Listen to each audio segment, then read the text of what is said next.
This podcast is for informational purposes only and does not constitute legal, tax, investment, financial, or other advice. It is not intended to cause or induce breach of an existing agency agreement. Hello? Hello? Hello? This is the Vancouver Commercial Real Estate Podcast.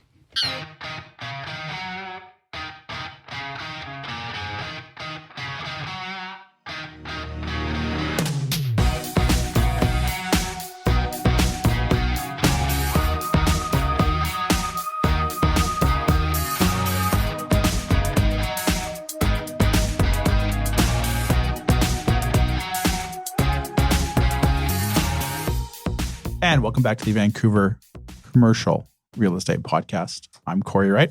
And I'm Melisa Moretti. You notice I did that all in like a very monotone voice. I didn't, last episode, for those who listened, I was giving myself a bad time because I'm always like, Vancouver Commercial, like as if people don't know, right? I'm always putting that emphasis on the word commercial. That was a very soft So now I was like, emphasis. Welcome back to the Vancouver Commercial Real Estate Podcast. Very, very small, Whispers. subtle emphasis, but I'm not yelling like I usually do. Right. We're changing the style. Yeah, we're man. I do that all the time with everything I talk about. I put the emphasis on things all the time.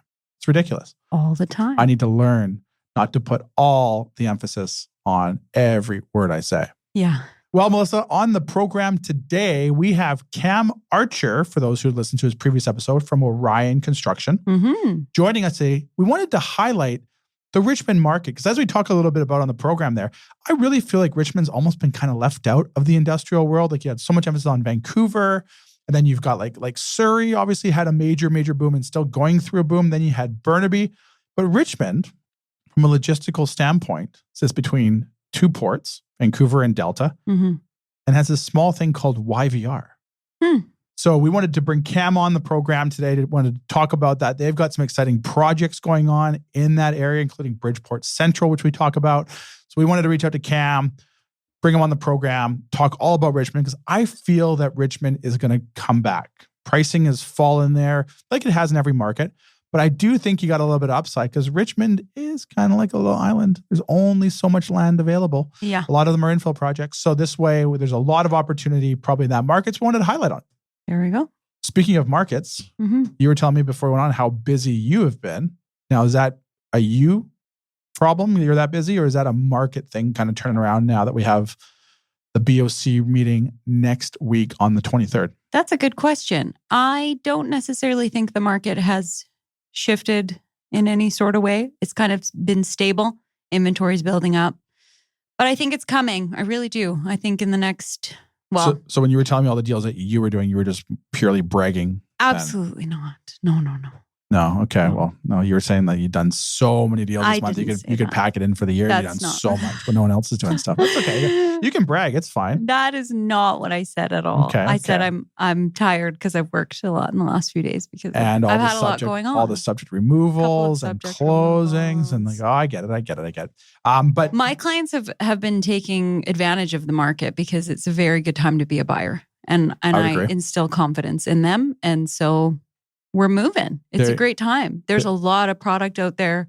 We're getting some good prices. So we're gonna date stamp this. We record these on Friday. Yes. It's October 18th. Next weekend, I think it's the 23rd, I'm pretty sure. Yep. We have the Bank of Canada meeting, which I think a lot of people are targeting 50 basis points. I was reading some banks, or a bank came out saying there might be a slight outside chance, not a lot, but slight outside chance of 75 basis points. So I think the fact that that's getting out there, that 50 basis points is pretty much probably a lock at this point, I would think.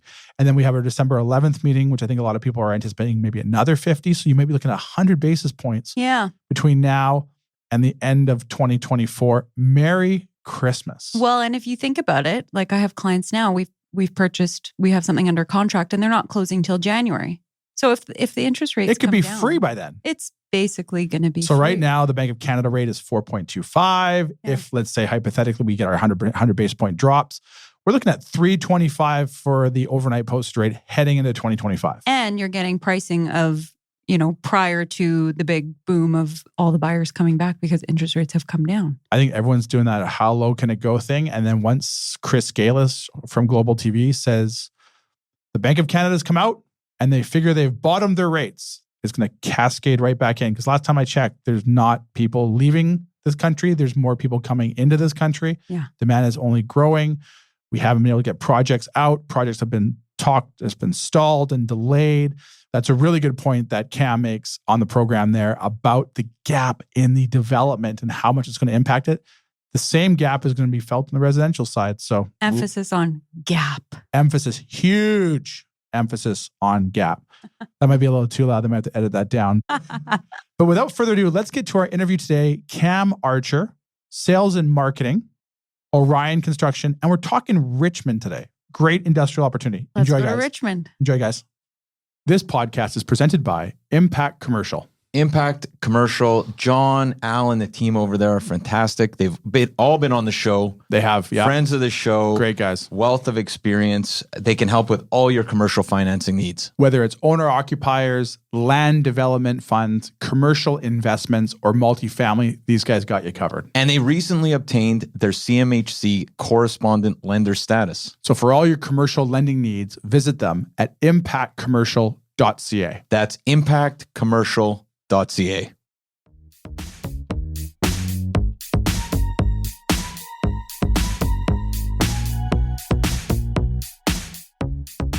All right, we're here today with Cam Archer, Director of Sales and Marketing for Orion Construction. Cam, how are you doing today? Oh, amazing, Cory. How are you? Good, thanks. Well, Cam, we appreciate you taking the time to join us again. We've had you on previously there, but for those listeners who haven't maybe had a chance to listen to that episode just yet, can you tell us a little bit more about yourself and Orion Construction? Yeah, so like you said, Cam Archer, Director of Sales and Marketing for Orion Construction. Orion Construction's a 6-year-old design build construction organization, primarily focused on light industrial. We also build multifamily, commercial, and focus on tenant improvements as well. So I know we had you on before. We also had Josh on before, who was the founder and president there of Orion. But can you maybe just tell us a little bit about that design build process? Because obviously you guys are industry leaders in what you're doing on that side of the construction world. Can you maybe just divulge a little bit of what that is for our listeners? Yeah, certainly. And it's been a foundation to the business. And it's really a holistic approach to the success of the developments and construction projects, where we incorporate our development management and our construction side to make sure that we are fully integrated to ensure that we're taking risk away from these projects every step of the way. So we've got a dedicated pre-construction development team that manages everything from site due diligence all the way through to entitlement and tender, where we get projects priced. And then at that point, the projects get handed over to our best-in-class construction team to deliver the product. Amazing. Well, why we wanted to reach out to you today is we're here now. We're date stamping this thing. We're about just over halfway through October here. We've had a couple previous episodes that have kind of sort of spotlighted a little bit of the industrial side of things. And I think we'd all be in agreement that asset class may have had a little bit of a cooling off period there. There was tons of construction, but we feel it's coming back. So we wanted to reach out to you today because we know you guys have, I could be wrong here, Cam, correct me if I'm wrong, probably 600,000 plus square feet either going through entitlement or under construction in Richmond. So we wanted to bring you on because you guys got so much going on in that market. Tell us a little bit more, just from a very broad sense of things. Why Richmond? What's all the excitement going on in Richmond right now? Well, Cory, I don't know where you get your information from, but it's always so correct. So I appreciate that. Richmond it's a great market, and it's an old market for the Lower Mainland and GVRD. We've been really fortunate. We've got some amazing development partners, and we've helped some of them through, like I said, on the entitlement side to pick up these properties that they're now developing. Richmond itself is really well located and is a core market. It's centrally located between YVR, Vancouver Container Terminal, and Delta Port. So just geographically, it's an incredibly desirable place to own and operate a business. Well, I feel like Richmond, and this is just looking at it from the brokerage side of things, I feel like it's almost been, it almost feels like it's coming back. And I won't say it was ever gone, but I almost feel like it got forgotten a little bit, where there was just so much attention on like the Vancouver industrial market. Then Burnaby's industrial market obviously took off. And then you have a lot of projects in the Coquitlam area that took off. So I feel like it almost was forgotten. So we wanted to sort of highlight that this is a market, I think, that's got so much potential attached to it there, that it's a market that I think there's an opportunity for owner-occupiers, like you said. I think once that Massey Tunnel situation eventually gets sorted out, it's going to become even that much larger of a market, although it's already, it's such a great opportunity where you said there too, you got the ports that you get there, but also YVR from a logistical standpoint. When you guys are, right now with the stuff that you guys are building out there, size, grade level, dock level, what's the demand right now that you guys are seeing from end users and investors that are looking to buy this product? Yeah, there's certainly, and you mentioned that Richmond seems like it might have been cast into the shadows for a minute, but I think that with Richmond and the business community that it has there, it's always just ticking along. Yeah. There are so many businesses that are fixated there because of the need to be within that access point to the board of the airport, the container terminal. And then so much of those businesses, their people work and live. It's such a community-oriented business location. So it's got so much value in that sense. On the size of and product, I was having a couple conversations around Richmond the other day, and there are only currently 2 AAA options for lease in large bay distribution over 100,000 square feet. Wow. That's a crazy stat. And with some of the product that we're delivering, we do have that large bay product that we're going to be bringing to market with Bridgeport Central, which is developed by Cedar Coast. So it's restricted in that build format and that asset type, but we know that there's a huge demand for it. Now, there's more small bay opportunity, but what we're seeing is there are so many businesses that are currently situated in dated or more antiquated industrial product, low clear heights, 16, 18 feet. And because Richmond itself as a market is such a brownfield infill style of geography, there's really been a flight to quality. As these businesses continue to grow, they realize, their location no longer is accommodating and meeting their needs. So when we're bringing up new small bay product that's, nice and new high bay lighting, 28-foot clear, really consciously thought out mezzanine sizing, which will, be a good spot for their office space. There's still a pretty good amount of demand in that. Now, can I don't mean to interject there, but maybe for the listeners' sake here, ceiling heights in industrial. I know it's a huge thing nowadays, and you touched base just on it a little bit. And actually, it was a question I was going to ask you further down the line here. But 16 to 18 feet, for me as an average consumer, I would sound like, wow, that sounds so high. Why now do we see, 28, 21, 22 kind of being more of kind of like the norm, not the norm, but maybe the direction things are going? Why is there such a massive increase in the ceiling heights? What's the benefit to the tenants or the end users? Well, I think you step back and you look at it from the developer's perspective.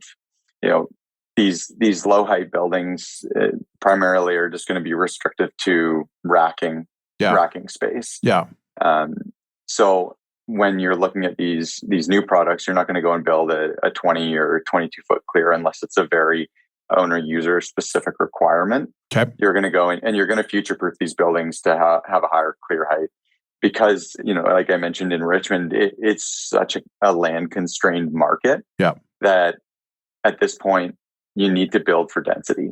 Yeah. And Richmond, within its zoning and OCP, has actually got an allowable up to 40 feet in some areas and 50 in others.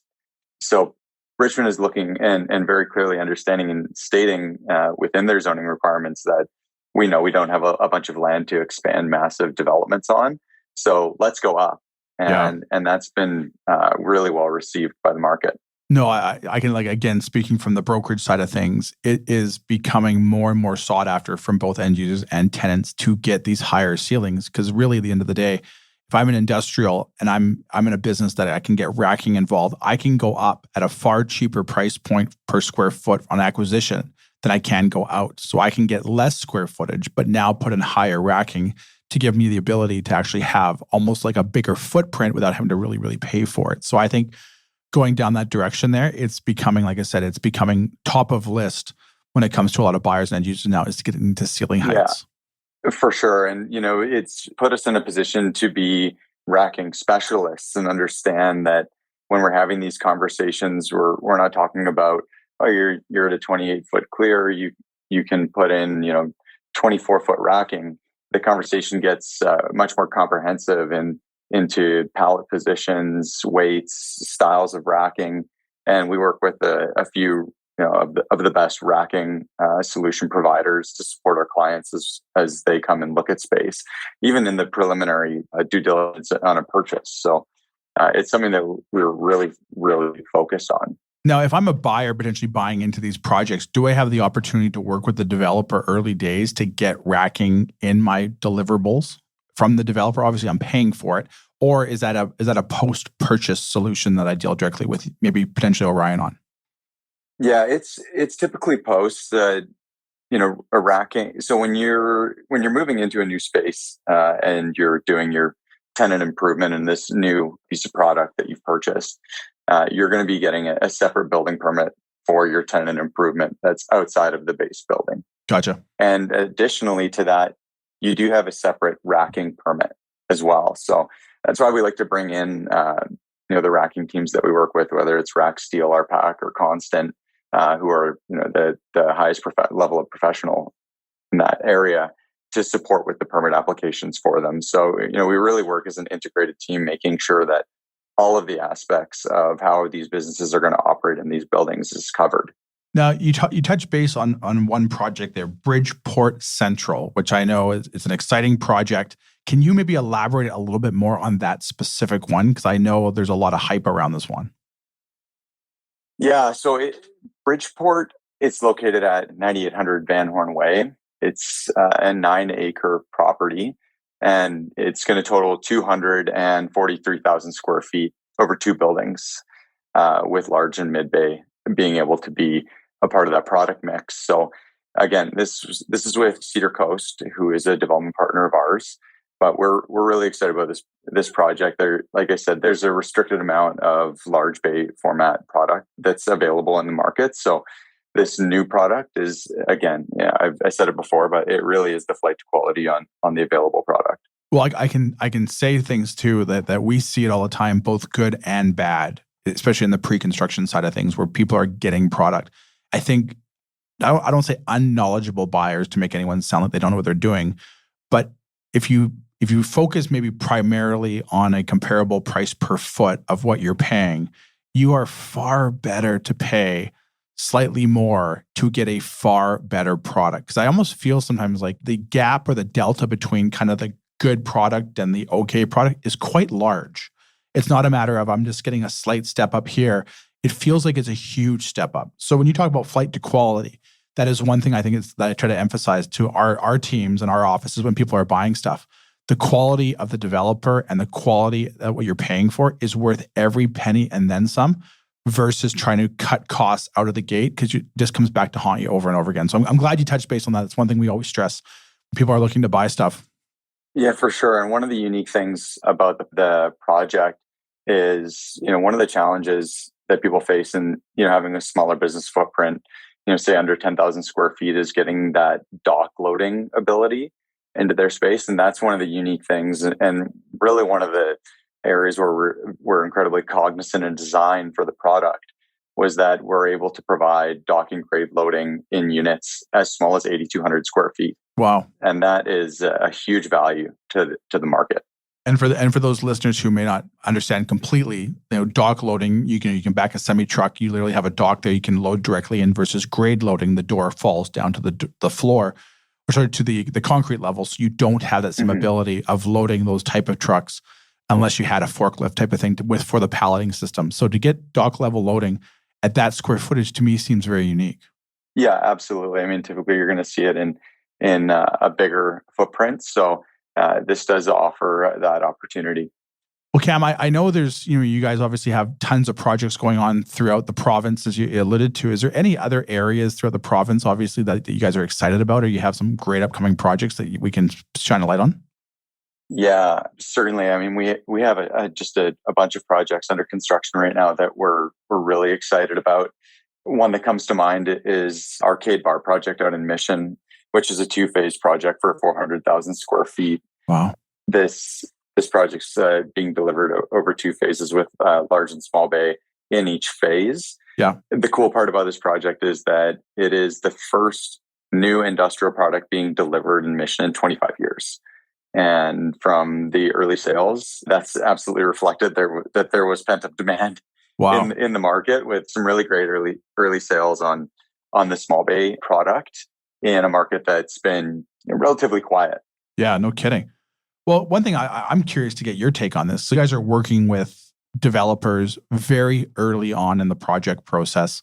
Have you seen an uptick with regards to whether it be interest or tendering or something to that effect, where now industrial projects feel like they're back in that upswing? Because I think everyone felt there was a little bit of a lull there. Interest rates were obviously high. That didn't help the situation. Are you guys feeling like the market's kind of coming back now? Yeah, for sure. I think that the clients and developers that we're talking to are really, they have their eyes open and understand that the slowdown that's happened over the last 18 months, it's going to have a direct impact in the next 18 months after this, as the product that's currently being delivered gets absorbed. There is going to be a lull, and we were at such a historically low vacancy rate, and we moved into a semi-healthy market. Yeah, but we're going to go straight back down with the absorption of the product that's coming online now. That's going to go away very quickly, and with the lull that we've had over the last 18 months, that's going to directly be reflected in another low vacancy rate cycle. And it's interesting to see. And I think that the developers that we're talking to realize that, and they have, they've started to show interest again in let's get going. Let's make sure these projects are ready to go into construction as the market, comes back and gets stronger again, as we're seeing it is. Yeah. We'll be ready to go into construction. It's funny you say that, because I want to say I almost had a mirror conversation with a couple of people earlier this week, and we're talking about the industrial market. And my overall sentiment to them is when you have demand like that asset class has had for so long, when you get these stop gaps of product coming to market, the existing inventory is going to get absorbed at a much faster rate once things kind of get back into the normal. Now interests are coming off and buyers are back at the table. Those vacancies, both on the leasing and the inventory on the sale, is going to get absorbed at a faster pace because we don't have a pipeline of product coming in. So you're going to run into this stop gap of product, which is going to then again just push prices up and push vacancies down, push lease rates up, because we don't have that continuous product, because developers haven't been in a position to keep their projects moving forward. Lack of demand maybe a little bit, but also high interest rates and high construction costs and everything that was almost causing problems. You're going to hit that point, and then you're going to see a surge in pricing because of demand on both leasing, I think, and sales, because we don't have a continuous pipeline that's coming down there because of what's happened over the past 18 to 24 months. So I'm on the same page with you. Yeah, absolutely. The other thing is, when we have geography, Richmond, for a prime example, this 18-month lull it's a bigger challenge, because the people that were sitting on the sidelines and waiting, if you look at a municipality like Surrey, your entitlement process and construction timelines are much more similar, as opposed to Richmond, where we have gone through longer entitlement timelines. So, your building and your construction finishes 18 months from now, but your entitlement process is, 24 plus months. Yeah. So that stopgap actually becomes a longer hurdle. Yeah, no, I no question. I can't agree with you more. Like I said, I think we're talking about this now, and we'll fast forward a little bit when the inventory and absorption rate starts kicking in, the inventory starts dropping. People can look back on this episode and say, "Yep, told you so." It happens all the time. It's going to happen again. So anyone who's sitting on the sidelines right now that's looking to get into product, whether it's be leasing or even sales, now is the time to do it, because once that happens, the prices are going to go up. Interest rates are coming down. That by itself could push prices up and compress cap rates on investment markets. And I think one thing too, talking about Richmond, and one reason why we wanted to have you come join us to talk about it, was a lot of industrial is location based. And when you look at a market like Richmond, to your point there, you've got the Delta ports not too far away. You got Vancouver not too far away, but you got YVR. Like the airport is right there. So any business that can capitalize on the logistical part of Richmond, this is like a market that I think is going to have tremendous runway ahead of it, that people should look at it now versus later. I absolutely agree. I had a note written down. Like there is an opportunity time now for Richmond, where last year product was transacting, almost $720 a foot on Strata. Yeah. Where recent comps are in the mid 600s. Yeah. And there's not that much product getting built in Richmond. So there's an opportunity. Huge opportunity. No, like I said, I couldn't agree with you more, because this is what's going to exactly happen. And then everyone's going to be sitting back here a year and a half from now or 2 years from now and say, the pricing is so high. Get in now. Don't wait. Cam, before we let you go, we have our 6-pack of lighthearted questions. You've been on the program before, so we slightly tweaked it here a little bit. Do you have a few more minutes for us? For sure. I have had no opportunity to prepare for this, because I know I've done this before. So yeah, I don't know what's coming. Well, we knew you had, so that's why we completely went in left field here. So we've got some of our classic questions that we just can't let go just yet, but then we also got a couple more we to throw in here to change it up for you. Awesome. The 6-pack is powered by our good friends over at Red Point Law. Red Point Law, Cory, Tim, Falco, Scott, and the team. These are great people with a wealth of experience when it comes to commercial closings and private lending. And I just want to say, Cory, not to cut you off, they have a perfect 5-star review on Google. So for all your commercial legal needs, visit them at redpointlaw.ca, with offices in Vancouver and now open in downtown Kelowna. All right, first question. One book you recommend our listeners read? I just finished reading the Steve Jobs book. It was amazing watching or understanding how he was as a human and how he ran a business and how he came back from, all the lessons learned that he had with Apple, leaving Apple. If you haven't read the Steve Jobs self-titled, incredible read. Good choice. No, I've had a chance to read it. It's an incredible, incredible book. So I would second that one. Next question up. Best piece of business advice anyone shared with you? Best piece of business advice that anyone has shared with me. I think that one of the best pieces of business advice has been be patient. We know that the cycles that we're in can be really challenging, and we've been in one for the last 18 months, 2 years, and patience for us has been a virtue. The market will come back. So someone said that to me the other day, and I really appreciated that. Have patience. These things will all come back in time. All right. Favorite movie or TV show? Can't pick one movie. It's okay. Do you want to go by genre? Yeah, there you go. Yeah, it's all yours. Runway's yours.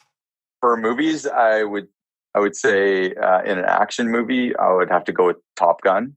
Okay, good choice. And then I would say from a comedy perspective, Wedding Crashers. Oh, classic. Yeah, so good. I would put Wedding Crashers right next to Dumb and Dumber. Just for sure. Unbelievable. I think now we're showing our age here now. All right, next question up for you, Cam. Something you've purchased for $1,500 or less has had a positive impact on your life. I think last time I mentioned Peloton. I continue to ride that Peloton. It is. I would still stick with that answer. It's just being able to have that at home is so valuable. I got to stick with the Peloton. Peloton, great choice. I haven't broken my pedals for a while, but I can feel my left one starting to wobble again. So it's like I'm going to break it again. This is got to get I just got to eat better. That's my problem. All right, next question. Favorite band or musician? I said it last time with Garth Brooks, but he's been in the news lately, so I'm going to pivot and go with Post Malone's new stuff. Oh, I love it. That's so fun. I'll be honest with you. I downloaded the album the first day it came out. That guy must be so talented to do all the different genres of music. His country album is like the best one out there. In my opinion, one of the best ones out there right now. A last little plug on Post Malone. If you want a great podcast, Theo Vaughn had Post Malone on, and if you want to laugh for 2 hours, that's a good recommendation. Well, we're going to go one step further. We're going to reach out to Post Malone and see if we can convince him to come join us here. Yeah, if I can get the invite, that would be great. He'll be like, his people will probably hang up the phone the minute we say, hey, we're calling from the Vancouver commercial, and then I'll just get hung up right away. All right, Cam, we're sitting here. We're mid-October here. The NHL season just started. Who's going to win the Stanley Cup this year? Good question. The Canucks just look so good. Oh yeah, Pettersson out of the gate with. Oh, it's just we're on fire so far this year. Pettersson's just picking up right where he left off in the playoffs, and thank God for JT Miller and the Canucks are going all the way. Canucks are all the way. Well, even better yet. And again, I'm not. This may sound bad. I'm really glad we signed Pettersson to the 11, 12, $13 million deal we did, because I was reading something the other day, and I guess I think it was last 45 games this reporter had going back to last year's playoffs and into the end of last season, plus the first couple games of this year. And I think it was like 8 or 9 goals in that stretch. So if that's not worth $11 or $12 million, I don't know what is. He's only going to get stronger and smarter and faster. Well, if he scores 1 goal this year, he would double his output from the start of the year. So we're on pace for that. I think I was having this conversation with one of our team members here, and I think he nailed it on the head. Why I think people get frustrated is like when JT Miller's in a slump, he acknowledges it, he's frustrated, and he's determined to fix it. And I get Elias Pettersson probably isn't the most talkative person with the media, but I want to say sometimes when you interview him, he almost comes across like he doesn't care. And I think that's what probably frustrates people more than anything, because I'm sure he's probably the hardest critic on himself. But I think it's because that doesn't get expressed in the media, that I think when someone makes that much money, which, I mean, I don't care what line of work you're in, if you're a top earner in the millions of dollars like that, you just don't get any excuses in the public's eye. That emotion, that raw emotion, I think people are craving to sort of him get mad. And for those who haven't seen that Amazon series with I think it's called Face Off, where Connor McDavid is just, it's like, hey, you wonder why he's the best. So much emotion behind it, and the drive to be great. But yeah, absolutely. So I trust Petey's coming back. Yeah, he's coming back. No, we're giving him a hard time. It's early days in the season. The whole team's kind of asleep. And this is where I think from an NHL standpoint, I think it is. It's probably the most physical professional sport out there. Football on a game by game is probably more physical, but there's only 16 games or 17 games in the regular season. And then if you go into the playoffs and you have one bad game, you're going home. In the NHL, you've got to win 4 series of 7s after 82 games. So from a physical standpoint, and then when it goes as long as it does into June, you almost have to come to expect teams that have a good run like Dallas did and Vancouver did, and obviously Edmonton did, to have almost a slow start to the season, because there's like no time to really recover before you're right back at it. And when you're playing at that level and that physicality at that level, it's going to wear on your body. Yeah, no rest for the wicked. It's on the run to the cup again this year. So yeah, well, this is why they get paid what they do. So we got a guarantee here from Cam Archer's guaranteeing Vancouver Canucks hoist in the cup, parade route soon to be planned, and we're 1-3 start. So we're almost there. All right, Cam, how can our listeners find out more about yourself, Orion Construction, and all your exciting projects you guys have going on? Yeah, we've got some great socials. Check us out on LinkedIn and Instagram, orionconstruction.ca.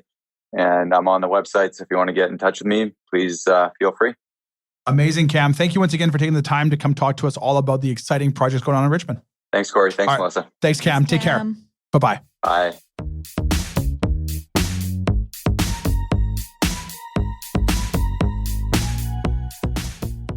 There you have it, folks. Our interview with Cam Archer, Director, Sales and Marketing, Orion Construction, and talking all about Richmond. Mm-hmm. Great projects. And I know we talked a little bit of the intro there, but one point that I think is you gotta emphasize is the stopgap in construction, which is going to result in an absorption of the existing product, probably at a faster pace, because we don't have that continuous pipeline of new product coming in to a market that definitely does need it. You're going to see pricing go up. You're going to see vacancies fall. You're going to see lease rates go up. It's all going to happen, as Cam alluded to. Some of these projects take 24 months to get the whole thing going. Yeah. So there's definitely going to be a gap in that market that's going to be felt, that's going to push industrial right back into the spotlight, because these are projects that have been stalled or delayed or sometimes even put on hold, but now are starting to get back into the pipeline that are going to get delivered in 2026, 2027, and 2028. But there is going to be a gap there that's going to be felt next year. A lot can happen in 24 months. A lot can happen there. Also, to Cam's point there, Cam guaranteed Stanley Cup victory for the city, which is great. So that's going to be always exciting. And Pettersson's going to get off the bench, on the ice, and get some goals. Cam's prediction there. Melisa, if anyone wants to do residential sales in this market that's not as busy, but you're extremely busy because you're telling the buyers now's the time to buy, how can they reach you? Yeah, you can call me 778-869-4477 or email me at melissa@vancouverrealestatepodcast.com. And for those looking to do commercial, you can reach me at cory@williamwright.ca. Send me an email all the time. Love hearing from listeners. Visit our website, williamwright.ca. Sign up for the latest and greatest news, or you can call our head office in Vancouver, 604-428-5255, and we'll put you in touch with the best broker in the province to help you. Awesome. All right. Next week, we've got Pat Wood joining us from our William Wright Victoria office. All right. Who's our official yet unofficial in-house economist to talk about the banks meeting next week. Fingers crossed, we'll unravel it for everyone. Can't wait to hear it. All right, guys. Take care. Bye-bye. Bye. Subscribe today.